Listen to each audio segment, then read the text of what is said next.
Hello students, welcome back to my channel. Today I am going to give you 10 latest defense updates. Number 1, HAL has yet to decide on LIFT aircraft to offer to RAAF Tender. Last week at Avalon 2023 Australian International Air Show, Royal Australian Air Force announced that a tender for new advanced jet trainers will be issued soon, as Air Force plans to decide between a new trainer by 2026 with a contract to be signed in 2027 to replace its fleet of Hawk 127 jet trainers by 2032. RAAF is looking to procure 30 to 40 lift aircraft that will train both pilots and weapon system operators, serving as a bridge between the PC-21 and F-35A and EA-18G and FA-18F combat aircraft. Next, ASPJ pods for Tejas Mk1A to enter production. Advanced Self-Protection Jammer ASPJ,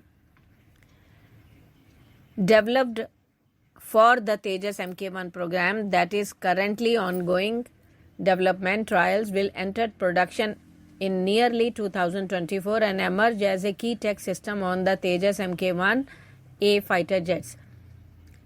Gallium nitride infused ASPJ pod will enter user trial sometimes later this year, with plan to enter a limited rate of production by early next year, so that IAF will begin induction next year of the upgraded Tejas Mk1A has a combat ready system.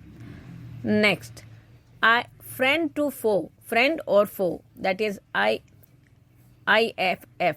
The complete word is identification, friend or foe, IFF system to negate friendly fire. Vayu Link system developed by Wing Commander Vishal Mishra, a helicopter pilot with the Indian Air Force, to recognize all friendly forces on a battlefield, including non-aerial combat system, is all set to enter operational deployment with the IAF that will reduce any friendly fire incidents like that happened under the fog of Vayu. Vayu Link ecosystem is an in-house developed tactical data link system that can communicate in real time with all friendly assets so that they remain jammed proof and are not targeted by their forces in event of war. Next, with Australian receiving Virginia class submarine, hope India may be spared of Western hypocrisy. What you people think, please comment on this. I need to have your opinions. In the first phase, Australia will purchase 3 or 5 Virginia class nuclear submarine from the United States, and in the second phase it will purchase a second line of AUKUS class submarine based on UK designs and US technology to be built beginning in the mid to late 2030s, with at least some of the construction taking place at Osborne Shipyard in Adelaide. The United Kingdom and the United States will not only sell Virginia-class nuclear submarine to Australia, but will also supply key nuclear technology such as nuclear reactors to Australia for local production of the submarines. Next, all set to beg US $2.5 billion cruise missile order from Indian Navy by BrahMos Aerospace. In a major success for the indigenous industry, the Indian Navy is going to place orders for acquiring more than 200 BrahMos supersonic cruise missiles, which would be equipped on all the frontline warships of the maritime force. The Indo-Russian joint venture company has recently carried out test firing of the missile with a high level of indigenous content, and is also going to equip the missile with an indigenous seeker too. Next, use of passport to travel to Pakistan for terror training stonewalled by JK police. Strict action by the Jammu and Kashmir police has put the brakes on Pakistan's external spy agency ISI's method of wooing Kashmiri boys into terror ranks by taking them to the neighboring country, using passport and later infiltrating them into the valley along with mercenaries, officials said on Sunday. Citing interrogation reports of some of the youths arrested after infiltrating into the Union territory, the official said the ISI was pressing terrorists to get youth from the valley by any means, be it educational or religious purposes or social functions. Next.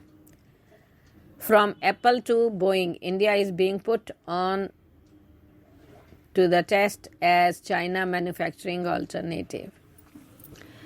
The ties between American companies and India as a manufacturing and supply chain partner are getting deeper. Boeing's recent deal with Air India is a prime example.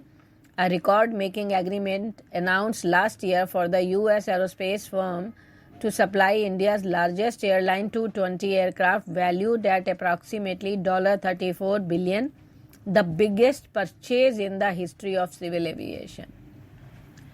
Next. Attempts on to wipe out remnants of military in J&K, says DSP. Attempts are being made round the clock to wipe out the remnants of terror in Jammu and Kashmir, and the enemy is finding it hard to digest the prevailing peace. The Union Territory's Police Chief Dilbag Singh said here on Sunday. Singh was speaking to reporters on the sidelines of the opening ceremony of the 71st B.N. Malik Memorial All India Police Football Championship at the Bakshi Stadium here. Asked about the targeted killing, especially of minorities in the valley, Singh said, while some incidents are taking place, violence has largely come down. Next. LCA Tejas will receive Fox 2 ASRAAM. The LCA Tejas Mk1A technology demonstrator will soon be cleared to fire advanced short-range air-to-air missile, that is ASRAAM, and will enter service across the Tejas Mk1 fleet in 2024, providing a significant boost to the jet's close combat capabilities.